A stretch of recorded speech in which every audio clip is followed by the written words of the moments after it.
প্রয়োজন পড়লে আমরা অনেকেই কিছু না কিছু ধার নিয়ে থাকি।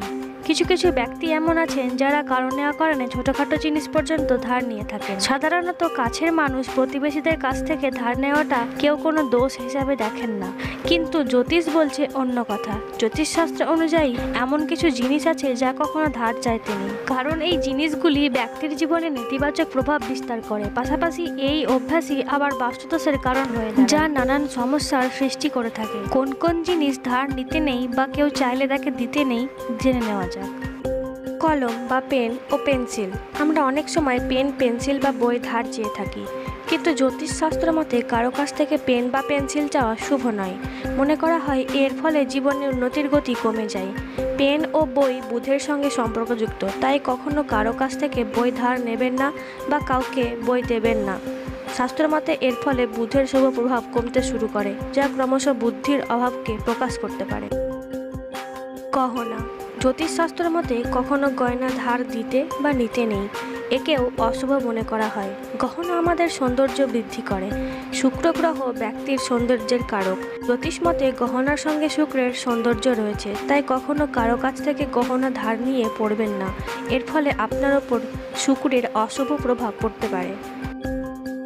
পোশাক। আমরা অনেক সময় অন্যের পোশাক পরে থাকি। জ্যোতিষশাস্ত্র আপনাকে এই অভ্যাস ত্যাগ করার পরামর্শ দিচ্ছে, কারণ অন্যের পোশাক ধার নিয়ে পড়লে জীবনে দারিদ্র্যের আগমন হয়। পাশাপাশি পুরনো পোশাক পরলে ভাগ্য ব্যক্তির সঙ্গে থাকে না, এর প্রভাবে কাজে বাধা দেখা দিতে পারে। ভাগ্যের সঙ্গ না পাওয়ায় অত্যাধিক পরিশ্রম করতে হতে পারে ব্যক্তিকে। বিয়ের জন্য টাকা। অনেকে ছেলে বা মেয়ের বিয়েতে টাকা ধার চেয়ে থাকেন, সমস্যায় পড়ে এমন করেন, কিন্তু জ্যোতিষের দৃষ্টিতে এটি শুভ নয়, কারণ এর ফলে দাম্পত্য জীবনের সমস্যা দেখা দিতে পারে। শাস্ত্রমতে দাম্পত্য জীবন শুক্র ও বৃহস্পতির সঙ্গে সম্পর্কযুক্ত, তাই বিয়ের জন্য টাকা ঋণ চাইলে সেই ব্যক্তিকে এই দুই গ্রহের প্রকোপ সহ্য করতে হয়। দাম্পত্য জীবনে কঠিন পরিস্থিতির মুখে পড়তে হয় জাতককে। চটি ও জুতো।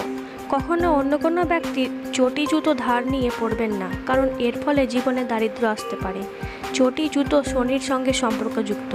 শাস্ত্রমতে অন্যের জুতো চটি পরলে শনির প্রকোপ সহ্য করতে হতে পারে। মনে করা হয় কারো কাছ থেকে চটি জুতো ধার নিয়ে পড়লে সেই ব্যক্তির ওপর ব্যক্ত শনির দুষ্প্রভাব যে ধার চেয়েছে তার ওপর স্থানান্তরিত হয়ে যায়। টাকা পয়সা। অন্যের কাছ থেকে টাকা পয়সা ধার করা একেবারেই উচিত নয়, এতে নিজের দুর্ভাগ্যকে নিজেই ডেকে আনার ইঙ্গিত দেয়। সাধারণত আর্থিক বিশেষজ্ঞরাও এই পরামর্শ দিয়ে থাকেন। বিছানা। অন্যের ব্যবহার করা বিছানা ধার করে ব্যবহার করতে নেই, কারণ তার শরীরের নেতিবাচক শক্তি আপনার শরীরেও সঞ্চারিত হতে পারে, যার ফলে নানা দিক থেকে ক্ষতির সম্ভাবনা আসতে পারে। ঘড়ি। ভালো সময় এবং খারাপ সময় সম্পর্কে আমাদের অবহিত করে ঘড়ি, তাই কখনো অন্যের ঘড়ি পরা উচিত নয়, কারণ অন্য ব্যক্তির ঘড়ি পরার অর্থ হলো তার খারাপ সময়কেও নিজের ভাগ্যের সঙ্গে জড়িয়ে নেওয়া। ঘড়ি কিন্তু সময়ের সঙ্গে একজন মানুষের ভাগ্য নির্ধারণ করে, তাই ঘড়ির দেওয়া নেওয়া কখনোই পবিত্র কর্ম নয়। মানিব্যাগ। টাকা পয়সার মতো অন্যের মানিব্যাগ ব্যবহার করাও অত্যন্ত অশুভ মনে করা হয়। ঝাঁটা। ঝাঁটা নিয়ে যতই প্রকৃতিকর হোক না কেন, জানলে অবাক হবেন এই ঝাঁটা কিন্তু দেবী লক্ষ্মীর প্রতীক।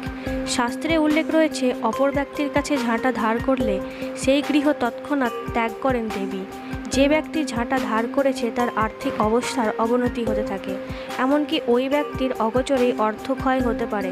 জলের মতো বয়ে যায় টাকা, তাই কাউকে ঝাঁটাও ধার দিতে নেই। লবণ। শাস্ত্র অনুসারে কোনো গৃহকর্মী বা গৃহস্বামীর কখনোই অন্যের কাছ থেকে লবণ ধার করা উচিত নয়, এমনকি দান করাও কাম্য বিষয় নয়। লবণের সঙ্গে চন্দ্র ও শুক্রের যোগ রয়েছে। লবণ ধার করার অর্থ হলো ওই গ্রহগুলির অবস্থানকে দুর্বল করে তোলা। দুর্বল গ্রহের নেতিবাচক প্রভাব পড়ে আমাদের দৈনন্দিন জীবনেও, চরম অর্থকষ্টে ভুগতে হয়। সুতরাং কখনোই কোনো ব্যক্তিকে লবণ দেওয়া উচিত নয়, কিংবা কারো কাছ থেকে লবণ ধার করাও উচিত নয়। সোচ। বাস্তু অনুসারে একজনের ব্যবহার করা সূচ কখনোই অন্য কারোর ব্যবহার করা উচিত নয়, এর ফলে আপনার জীবনে বড় সমস্যা দেখা দিতে পারে। অন্যের সূচ ব্যবহার করলে জীবনে নেগেটিভিটি বাড়বে, এর ফলে স্বামী স্ত্রীর মধ্যে ঝগড়া হতে পারে এবং আর্থিক কষ্টও দেখা দিতে পারে। রুমাল। কখনো কারোর কাছ থেকে রুমাল নেবেন না এবং কাউকে রুমাল উপহার দেবেন না, এর ফলে আপনাদের দুজনকার মধ্যে সম্পর্ক অবনতি হতে পারে। তাই কাউকে নিতান্তই রুমাল দিতে হলে তার কাছ থেকে অন্তত 1 টাকা হলেও নিয়ে নিন। দই। কখনো কারোর কাছ থেকে দই চেয়ে ব্যবহার করবেন না। শাস্ত্র অনুসারে এটি খারাপ অভ্যেস। অন্যের থেকে দই নিলে এর ফলে আপনার জীবনে সুখ ও শান্তির অভাব দেখা দিতে পারে। দই লাগলে নিজে বাড়িতে জমিয়ে নিন বা দোকান থেকে কিনে আনুন। আজকের ভিডিও এখানেই শেষ।